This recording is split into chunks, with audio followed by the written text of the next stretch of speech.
8:24, ¿en qué nos quedamos, Manuel? Bueno, pues explicando, dice el ministro ahora que va a explicar a detalle cuál sería la propuesta formal de la sustancia, sobre todo la parte importante, lo que tiene que ver con la estructura del Poder Judicial, ¿no? Creo que es lo que más genera esa inquietud, ¿no? Yo le hice una pregunta, o dejé una pregunta más bien al aire antes del corte, y te la pregunto, Arturo. ¿Cuál es el índice de impunidad hoy en la Ciudad de México? Sabemos que el nacional ronda el 95-97% de delitos denunciados, no sancionados. ¿Cuál es el de la Ciudad de México? La verdad no tengo el dato, pero para efectos de impunidad no es solo responsabilidad de quien sea titular del Poder Ejecutivo, ya sea a nivel nacional o de una entidad federativa. Tienen que ver las fiscalías, tienen que ver las policías y tienen que ver también los tribunales. Entonces, creo que el tema de la impunidad, que es un tema muy añejo, pasa por todo eso. Ahora, la idea del programa... Sí. Es probable, no tienes el dato, nosotros tampoco, pero es probable que esté en el orden de los 90 y tantos también. No lo sé, pudiera ser, pero el programa que se presentó ayer por parte de Claudia Sheinbaum es parte de la base de buscar cero impunidad, porque el tema es que cuando no detienes a quien delinque, esto se va haciendo costumbre. Entonces, hay que detener a quien delinque, no importa si no es el capo, si no es el líder, si es alguien que esté en la esfera más baja de la organización. Y eso es lo que se hizo en la Ciudad de México, y por eso se generaron resultados. Yo no sé si en estos 5 años que estuvo Claudia en la Ciudad de México, cuánto bajó el índice de impunidad, pero que bajaron el índice de inseguridad y los delitos, y de manera muy importante, se redujeron prácticamente a la mitad y algunas veces más. Muy exitoso. Eso es un hecho. Con Omar García Harfuch. Sí, por supuesto. Bueno, y ahora también con Pablo, ¿no? Vázquez. Con Pablo Vázquez al frente de seguridad. Luego habría que ver qué tipos de delitos, ¿no? Porque ayer, como era protesta social, un grupo de personas de Ayotzinapa se roba un camión de una empresa de comida o de transporte de agua, va y lo estrella contra una oficina de la Fiscalía General de la República, y pues no pasa nada. Pero dirán, esa es protesta social, y la protesta social no se criminaliza. En la Ciudad de México bajaron prácticamente 60% los delitos de alto impacto, Estamos hablando de delitos menores, delitos importantes, y los homicidios 51%. El robo de vehículos es un 70%. delito importante. Sí. Ahora, por otra parte, y recuerdo, creo que las primeras veces que estuviste aquí, si no la primera, que tú veías con reserva la propuesta que había en aquel entonces, solo mencionado el presidente López Obrador, no había mandado la iniciativa de reformar al Poder Judicial. Tú decías que había que estudiar el caso de cómo elegir a los ministros, pero hace 3 meses decías no a la elección de jueces y magistrados. Vemos que en la presentación de ayer, la parte del Poder Judicial, dicen el equipo de Claudia Sheinbaum, tú, reformar al Poder Judicial como lo ha planteado el actual Ejecutivo. Sí, a ver, ¿ya te convenció, cambiaste tu opinión al estudiar la iniciativa del presidente? Yo creo que este tema lo tenemos que ver de manera más integral, porque lo que se está proponiendo no es reformar el Poder Judicial Federal por reformarlo. Lo que se está proponiendo, ya lo habíamos dicho aquí en otra ocasión, es una reforma integral a la justicia, que pasa, además de la reforma del Poder Judicial, por 4 modelos nacionales o mecanismos nacionales de coordinación a nivel constitucional. Un modelo nacional de fiscalías, un modelo nacional de impartición de justicia, es decir, de tribunales, Poder Judicial Federal, Poder Judicial de los estados, un modelo nacional de defensorías públicas, porque sin eso la gente más pobre no va a tener quien la defienda, y un modelo nacional de justicia cívica y alternativa.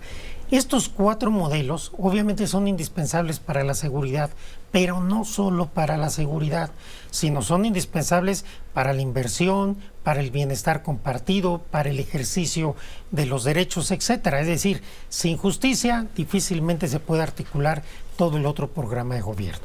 En relación con el Poder Judicial Federal, lo que se ha dicho es que nosotros asumimos la iniciativa del presidente, pero que obviamente estamos abiertos a debate. Estamos abiertos a debate, a discusión, a una vez que Claudia gane la elección, porque no se va a poder analizar y discutir, yo creo, en el Congreso y aprobar o no en este periodo. Entonces habrá que analizar y habrá que discutir con las otras fuerzas políticas. Nosotros lo hemos venido haciendo con académicos y con la sociedad muy intensamente. Y te puedo decir que hay argumentos a favor o en contra. De tal suerte que lo que se plantea es un mecanismo distinto para tratar de que quienes llegan, sobre todo a la Corte, estén más alejados de quienes los proponen, como sucede ahora, que se la deben fundamentalmente al presidente en turno, a la mayoría calificada en el Senado, y si no llegan a un acuerdo, como en el último caso, solamente al presidente. Y esto a lo largo de... Se la deben y no, Arturo. No, es que sí. A ver, a lo largo de la historia de la Corte desde el 95, antes de que llegara el presidente López Obrador, prácticamente se habían repartido las candidaturas entre PRI y PAN, ¿no? Casi todos los ministros, casi todos, representaban a ciertos actores políticos muy claros. Pero cuando llegan se convierten en ministros. Se convierten en ministros, pero la mayoría de ellos han sido hasta la fecha consistentes con quienes los nombraron, a pesar de que haya pasado mucho tiempo el nombramiento. Y yo, como siempre digo, me remito a los votos. Ahí están los votos. A las sentencias. A las sentencias. Ahí está, por ejemplo, el caso paradigmático de la guardería ABC. Cómo votaron las ministras y los ministros, con qué argumentos, cómo protegieron al gobierno de Felipe Calderón y a la familia de Margarita Zavala. ¿Por qué? Pues porque tenían un compromiso con los grupos del PRI y del PAN que los habían puesto en los lugares donde estaban. Para ellos esa era la razón y el sentido de su voto también. Sí, nada más que uno analiza los argumentos. Hubo 2 compañeros ministros que leyeron en la sesión de la guardería ABC los memorandas que nos llevó el gobierno de Felipe Calderón.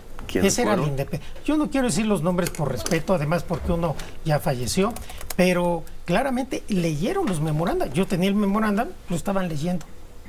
Los memorandas, yo los estaban leyendo. Entonces digo, eso ya es el colmo del cinismo. Entonces, ahora vienen y se rasgan las vestiduras. No, siguen siendo muchos de ellos, y han sido, y algunos que ya no están, leales a ciertos grupos políticos. Se busca con esta reforma una alternativa distinta para que, si bien es cierto que hay una postulación por la presidenta, por el Senado, por Cámara de Diputados y por la propia Corte, al final sea la ciudadanía quien en una elección indirecta decida quiénes son ministras y ministros. ¿Es cuestionable?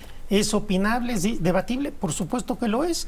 Y nosotros lo que estamos haciendo es presentar esta propuesta y decir, pues abramos el debate y veamos cuáles son las mejores razones y los mejores argumentos.